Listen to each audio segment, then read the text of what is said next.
Monday mornings never meant much in our house. Same coffee, same routine, the kind where you could close your eyes and still make it to the car on time. I remember stirring the sugar into my mug that morning, watching the swirl disappear like it always did. But something in the silence felt different, too quiet. My wife across from me didn't say much, just sipped, eyes distant. Caleb, our 6-year-old, was picking at toast, humming softly to himself like he always did when he was nervous. Or maybe it was just another Monday. At least that's what I told myself. She'd spent the whole weekend with that damn yarn. Click, clack, click, clack. The sound of her needles stitching something together while I took Caleb to the park, ran errands, cleaned up dinner. I asked her once what she was making. Just something for Caleb, she said without looking up. I thought it was sweet, even thoughtful. She hadn't made him anything handmade in years. I figured maybe she was trying in her own way. That morning, I walked into Caleb's room to wake him and found it laid out on his bed. A gray sweater, neatly folded, still smelling faintly of lavender detergent. And there, stitched across the chest in blood-red thread, one word, mistake. My breath caught. I stood there, staring. At first, I thought maybe it was a joke, a weird, edgy design, something she'd seen online. But the way it sat, so deliberate, so exact, it didn't feel like a joke. It felt like a message. My stomach twisted. I should have said something. I should have pulled it away, stuffed it in the back of the closet, told him to wear something else. But we were running late, and he was already slipping it over his small shoulders, beaming like he always did when he got something new. He couldn't read yet. He didn't know. The walk to the bus stop was short, but it felt like miles. I could feel eyes on us, neighbors, parents. One mom actually pulled her daughter a little closer as we passed. No one said anything, but their looks screamed enough. I tried to smile, to act like everything was fine. My hands were clenched in my pockets. I told myself they were overreacting, told myself it was nothing. But when the bus pulled away and Caleb waved from the window, still wearing that word across his chest like it meant nothing, I felt something crack inside me. I drove straight home, walked into the living room where she was folding laundry like it was any other day. "Why would you put that word on his sweater?" I asked, holding the label up between two fingers like it might burn me. She looked up, smiled faintly. "It's just a word. You're reading too much into it." "Is that what you think he is?" I snapped. "A mistake?" She didn't flinch, just kept folding. "You always make everything so dramatic. Do you even love him?" My voice was quieter now. I didn't know if I wanted to hear the answer. She paused. For a moment, I thought she'd cry or yell or say something that made sense, but she didn't. She just picked up another shirt and smoothed it over her lap. The silence between us wasn't just silence anymore. It was something else. Heavy, cold. I thought back to when Caleb was born. We weren't ready, financially, emotionally. She'd pulled away during the pregnancy, always tired, always somewhere else. I told myself she'd come around. That when she held him for the first time, it would all change. It didn't. She once said in a half-whisper after a fight that maybe she wasn't cut out for more kids. That 2 was enough. But then she went quiet, like she hadn't meant to say it out loud. I carried that. I carried everything. Worked extra hours. Took care of the kids when she needed space. Told myself love was sacrifice. But now, seeing that word stitched across our son's chest, I wasn't so sure what I was protecting anymore. That night, I sat on the couch alone, flipping through old photos on my phone. Birthdays, trips, school events. In almost every shot, she was there, but distant. Smiling, but not with her eyes. And always, Caleb was looking up at her like he was waiting for something. A glance, a touch, anything. I'd missed it. Or maybe I'd chosen not to see it. Words matter. One word can fracture years of silence. One word can make you question everything. As I stood outside Caleb's room that night, listening to his soft breathing through the door, I didn't feel like I was at the start of something. No. Maybe the sweater wasn't the beginning, maybe it was the end. The air was colder that morning, not in temperature, though fall in Ohio always had that bite, but in the way people moved around us. I stood at the bus stop, same place I always did, but nothing felt the same. Mrs. Donnelly used to nod at me. She didn't this time, just tugged her coat tighter and looked the other way. Another dad glanced at Caleb, then quickly down at his phone. A mother whispered something to her daughter, too softly for me to catch, and the girl's eyes flicked toward Caleb like he was carrying something contagious. They didn't say anything out loud, but I heard plenty. I told myself they didn't understand, that they only saw a word on a sweater. They didn't know what was behind it, what wasn't behind it. I tried to believe that, tried harder when the bus pulled up and Caleb stepped off the curb without looking back at me. No wave, no grin, no bounce in his step. That kid always smiled, but not today. I went home and tried to busy myself with dishes, then paperwork, then folding socks that didn't need folding. Around 10, the phone rang. The school. My gut clenched before I even picked up. Mr. Harris, this is Principal Leland. We'd like to schedule a meeting with you today regarding Caleb. She didn't say it was urgent, but it felt that way. At the school, I sat in a small office that smelled like hand sanitizer and dry erase markers. Principal Leland sat across from me, face polite but tight. A counselor stood in the corner, notepad in hand. No introductions beyond the basics. Just, we received a concern from a parent regarding a sweater Caleb wore earlier this week. I nodded. It was a misunderstanding. My wife made it.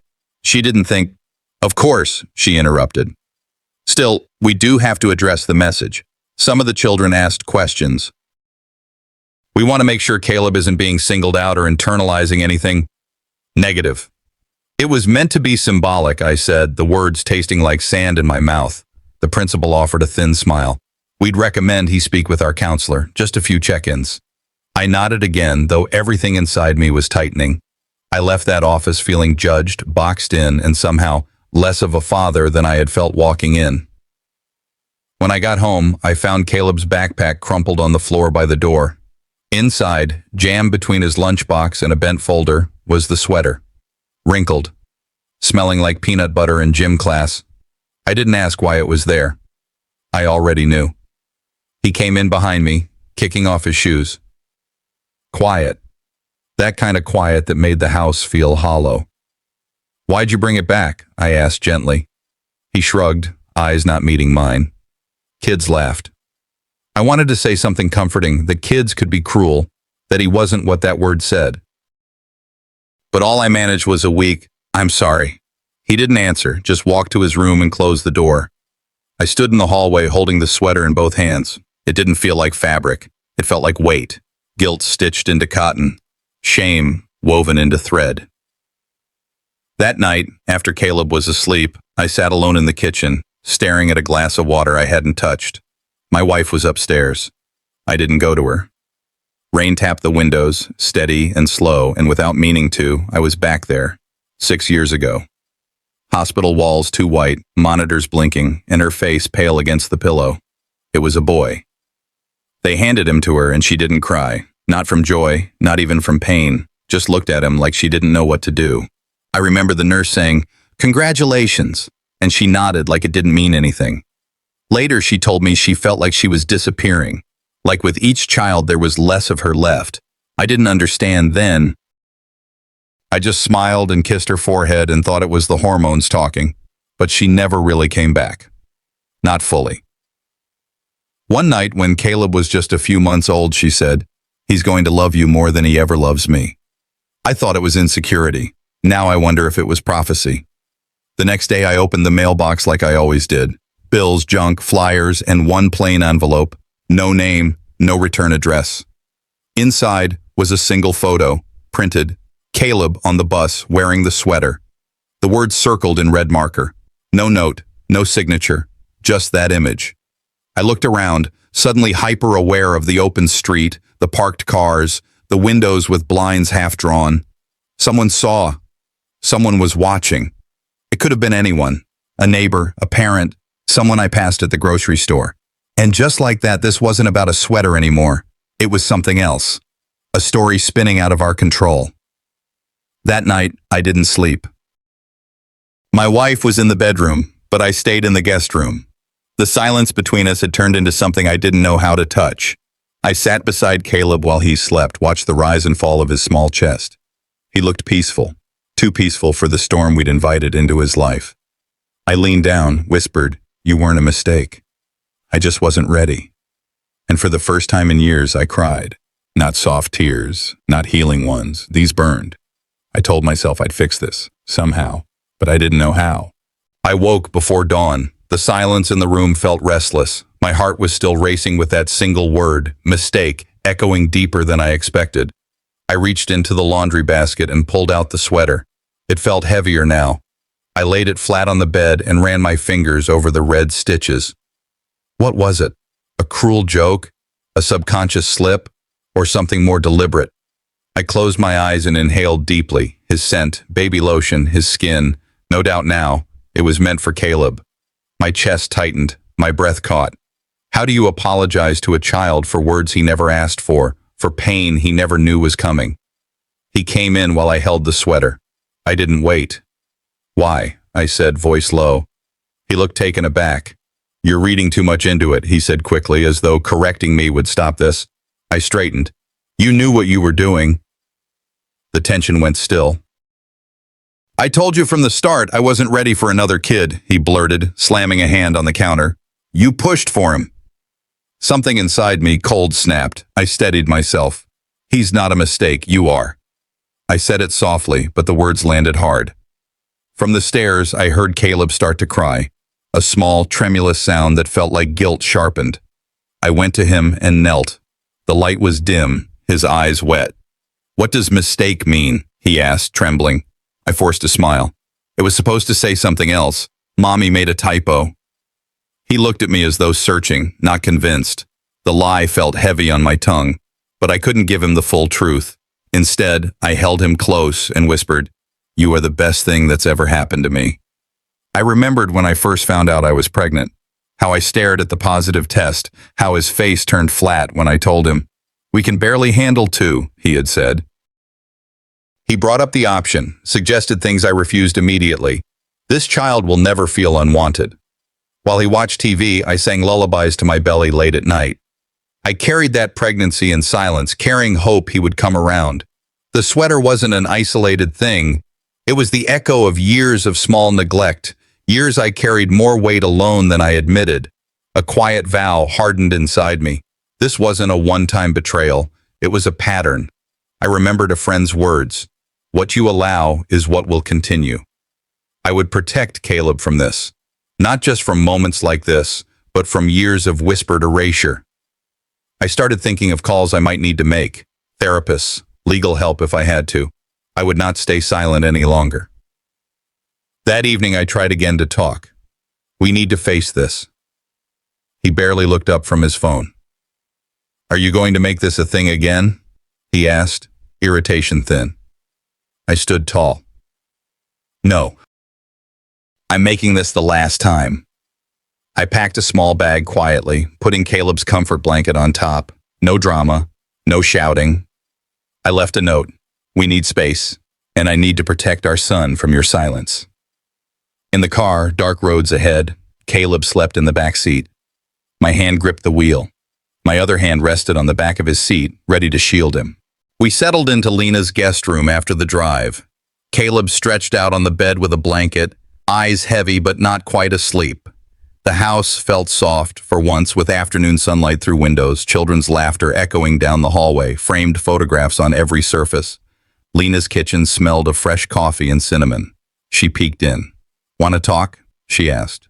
I shook my head. Not yet. I need to see something first.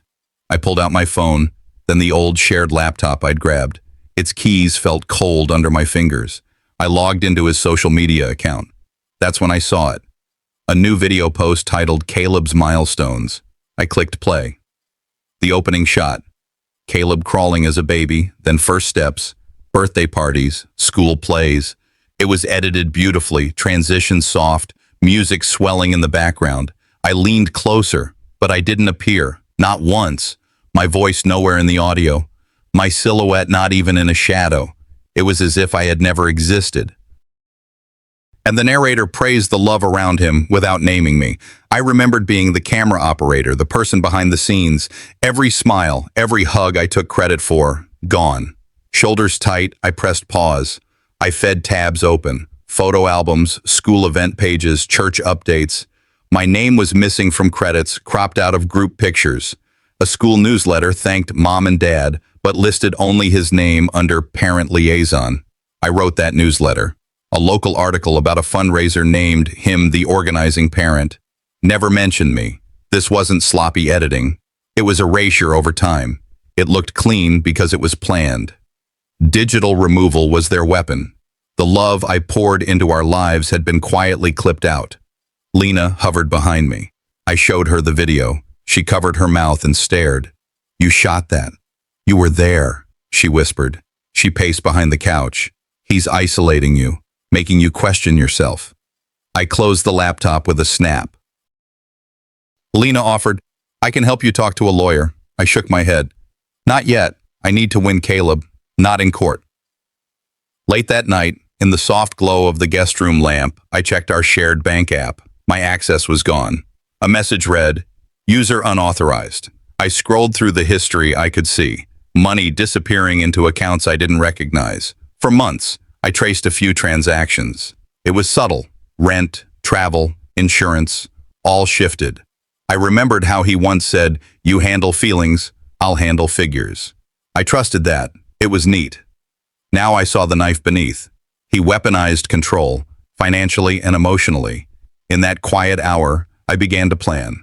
Screenshots, copies of every video, bank statements, a secret backup folder in the cloud with the name "just in case."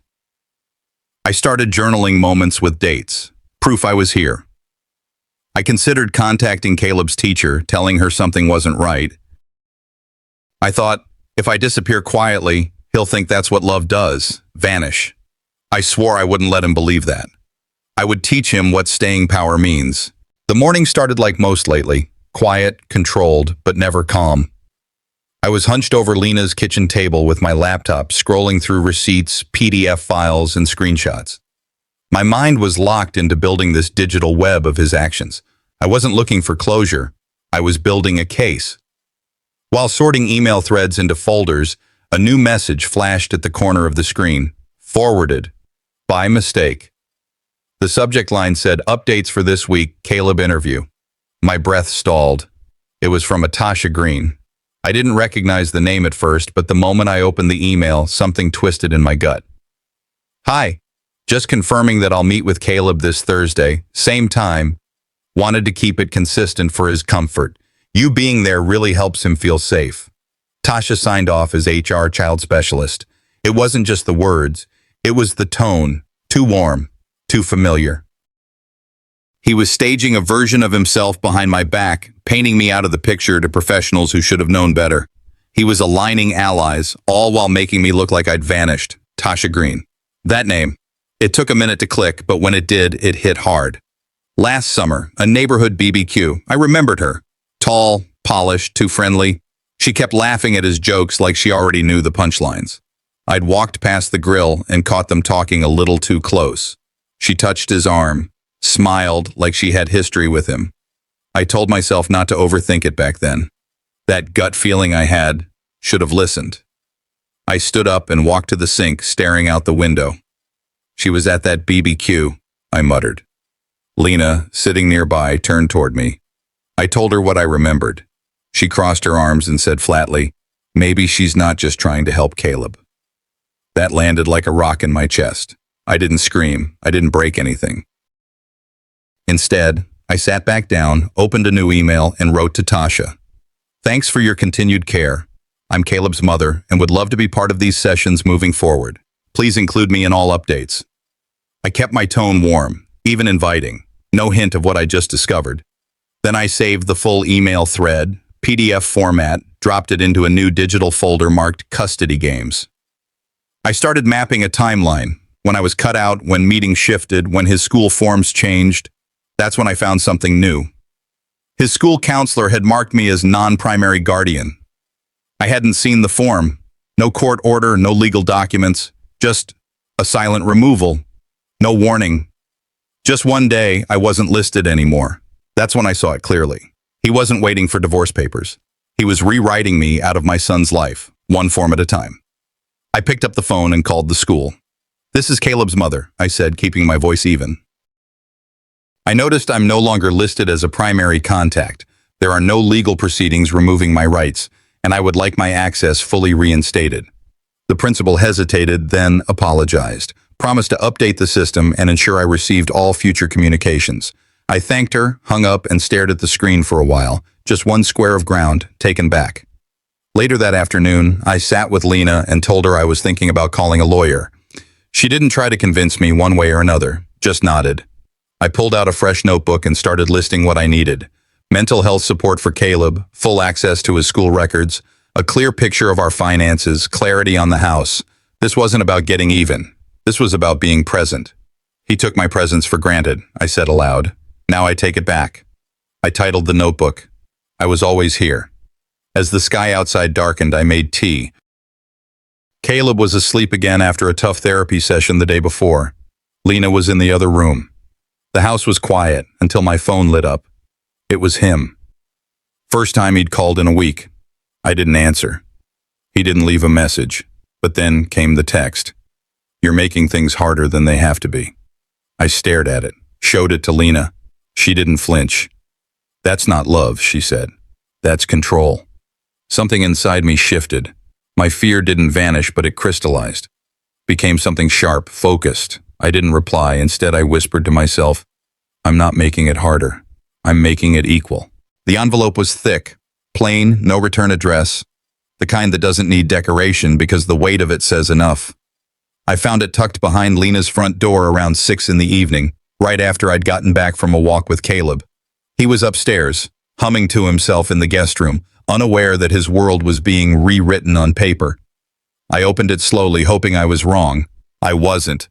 Inside was a petition, filed by my husband, requesting sole custody of Caleb on the grounds of emotional instability, neglect, and a demonstrated inability to support a nurturing environment. My hands trembled. I read it twice, then a third time, the date stamped at the bottom. 2 weeks before that staged meltdown at the restaurant, before the incident with the sweater, before the email from Tasha. So this wasn't reactive. He'd planned this. I called my sister. My voice cracked as I told her, he's not just pushing me out. He's trying to make it permanent. The next morning I sat in a small, wood-paneled office that smelled faintly of printer ink and peppermint tea. Across from me was Diane Mercer, family law attorney, straight-talking, no nonsense. Lena had called in a favor. I slid the envelope across the table, then the printed emails, the video from the school parking lot, screenshots of Caleb's counselor switching me off the contact list. She read in silence, expression unreadable. Then I pulled out the kicker, a copy of a form from the pediatrician's office with my signature forged on it. I didn't sign that, I said. Diane's eyes narrowed. If we can prove that's forged, this petition falls apart. But that's not all he's saying, I told her. He's painting me as unstable, emotionally volatile, and he's got professionals backing him, ones I never even got to meet. She sat back. It'll be messy, it'll be public, but it's winnable. I didn't flinch. If he wants to drag my name through the mud, I'll show people where the dirt came from. By that afternoon, Diane filed for temporary relief, visitation protection, freezing any movement on shared accounts, formal request for co-parent access. Her assistant drove with me to the county clerk's office to stamp the motions. The other side responded faster than I expected. A countersuit, denial of all claims, maintaining he was acting in the child's best interest. I felt like I was balancing on a thin rail between panic and control, but I was no longer unarmed. The following morning, Lena handed me her iPad at breakfast. You're going to want to see this. It was a local parenting blog, anonymous tipster post, shallow but sharp. Custody battle brewing in Dayton suburb, it read. 6-year-old caught in emotional crossfire. Sources say questionable maternal behavior sparked the latest round. No names, but enough details that anyone in our neighborhood would know. I stared at the screen, stunned. That sweater line, I muttered. It's in here. They're leaking to pressure you, Lena said. It was calculated, weaponized, public opinion in the court of whispers. That afternoon, I walked into the mediation room with Diane. Across the table sat Darla Quimby, Corinne's lawyer. Polished smile, thick file folder. She slid it across to us. Your client's emotional instability poses a safety concern, she said. This packet contains incident logs, counselor notes, and accounts from school staff. Diane didn't blink. I leaned forward. You're accusing me of what they orchestrated. You want to call me unfit? Let's pull the surveillance footage from the school. Let's show who got removed and who did the removing. Darla stiffened but didn't respond. I asked for access to all school records, financial disclosures, and child therapist notes. No, she said. Not without court order. I looked her dead in the eyes. Then I'll get one. The tension in the room cracked like a thunderclap. They weren't expecting me to fight back, and they sure weren't expecting me to come with evidence. Afterward, I walked out into the cool air and paused by the parking lot. In that quiet, a memory surfaced, one I hadn't pulled up in years, her voice. Corinne's mother, years ago, at a family dinner. Sometimes you just have to smile and let the storm pass, dear. Don't stir things up. I used to believe that. I used to think silence was strength. But that silence carved out my space in Caleb's life until it almost disappeared. Not anymore. I whispered to myself, they thought I'd fold, but I'm still here, and I will stand for my son. I walked into the courthouse lobby holding the folder of evidence. My heart pounded. The bright lights, the echoing steps, the hum of conversations. I felt like every eye was turned to me the moment I stepped through the doors. Cameras flashed. A reporter called my name. The legal notice was posted on the public board. Harris versus Whetstone custody hearing. Anyone could see. Parents in line paused, their faces a mix of recognition and judgment. Some nodded in sympathy, others whispered as I passed. The air felt charged. I straightened my shoulders. Today, I reclaim my narrative. Inside, I saw a local news monitor replaying a blogger's expose. Custody drama in Dayton suburb. Photos of the sweater, the contract, edited headlines, details lined up, too many parallels. The petition, the allegations, the timeline. The same elements I had uncovered. That leak. Twist S17. It was deliberate. The custody filing was out before I even walked into my lawyer's office. The humiliation stung, but anger steadied me. I pulled out my phone and began recording. I panned across the media crowd, whispered conversations, faces lit by camera glow. Evidence of their theater. During a parents' association meeting in the community wing of the courthouse, a voice cut through the hushed chatter. You married her for a green card, right? Shock froze me. The room fell quiet. That slanderous jab, twist S18, hit deeper than the legal battle. I stepped forward, voice firm. I'm here to fight for my son, not for approval. Whispers rippled. Some jaws dropped. The chair tried to quiet me, but I stood my ground. I refused to be silenced. I retreated briefly to the hallway with my lawyer. We combed through the leak trail, the video edits, the emails. We began drafting motions to fold the media leaks into discovery. My pulse steadied. I realized the battle was no longer private. It was loud. And that was okay. If they dragged me publicly, I'd make public justice out of it. I sent a quick message to Lena. Be ready. This goes public tomorrow. In a quiet corner, I caught sight of Caleb, small, confused, gripping my hand. He peeked up. Why do people point at me? He whispered. My throat tightened. No lies this time. I bent down. Because they've forgotten what family means, but we'll remind them. He nodded, quietly brave. I let him lead, but I anchored him. Lunch break dragged on with echoes in empty hallways. I wandered the corridors, replaying every step I took in this fight. I remembered the knitted sweater, her distant eyes, the contract signed in secret. The pattern emerged, not randomness, but surgical erasure. I thought. I prepared my closing remarks in my head, fact, emotion, truth. And I vowed, when I walk back in there, I won't ask for fairness. I'll demand truth. Stepping toward the doors, I whispered to myself, let them watch me rise from their lies. The courtroom was dead quiet when I walked in. No more whispers, no more flashbulbs, just the weight of the final hour pressing down on everyone in the room. I gripped the folder in my hands, thick with printouts, timelines, and proof. Corinne sat across from me, stone-faced. Her lawyer adjusted papers without looking up. My attorney leaned toward me and nodded once. That was our cue. We opened with the contract, the altered clause, the mismatched signatures. Then came the edited videos, stripped of context, cut to frame me as unstable. I read lines from the leaked emails aloud. He feels safer when she's not around. That one hit hard. The judge's eyes flicked between the screen and Corinne. Our next witness, the school principal, testified to the sudden removal of my access. Tasha Green took the stand reluctantly, her demeanor cracked when pressed on how long she'd been meeting with Caleb behind my back. Corinne's team pushed hard. They painted me as erratic, overly emotional, even potentially dangerous. I didn't bite, I sat still, I spoke clearly, and I showed every receipt. My screenshots, time-stamped, photos, untouched. I could see the room shift, no longer a man on defense, but someone pulling the curtain back. The judge asked for a recess before ruling. I sat there not blinking, not moving. When he returned, his voice was steady. "This court grants joint custody," he said. "Full financial transparency is mandated, and all media leaks are to be investigated under seal." He looked directly at me. "You are his mother. You have a right to be in his life." Relief didn't flood me. It seeped in, quiet, slow, heavy. I turned and saw Caleb sitting next to Lena, his eyes wide. He mouthed, "We won?"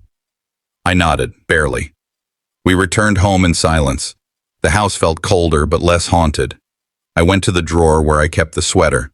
My fingers ran over the fabric, soft, worn. I felt for the wooden button. It was still there, not loose, not missing. I'd sewn it back myself. That button, that tiny thing, felt like a flag I'd planted. "I exist again," I whispered to it, then folded it carefully and placed it next to Caleb's drawing in my jewelry box. That evening, we had dinner, just me, Caleb, and Lena. She poured tea. Caleb poked at his mashed potatoes. "Where's Mom?" he asked. "She chose not to come," I said gently. "But I'll always show up. Always." He gave a small nod, then went back to eating. After dinner, I opened a new notebook. Not for revenge, for planning, therapy sessions, shared calendar, legal review deadlines. I wasn't chasing fairness anymore. I was anchoring presence. As night fell, I stepped onto the porch alone. The street was quiet. Leaves skated down the sidewalk. I thought about the wedding photo, me half cut off in the back. I remembered holidays where I sat silent while her mother dictated everything. I remembered biting my tongue so hard it bled. Those scars won't fade, but I'll name them, not hide them. I don't need Corinne erased. I just need to be seen. Tomorrow, school will open its doors, and he will walk in knowing I stood behind them, not hidden.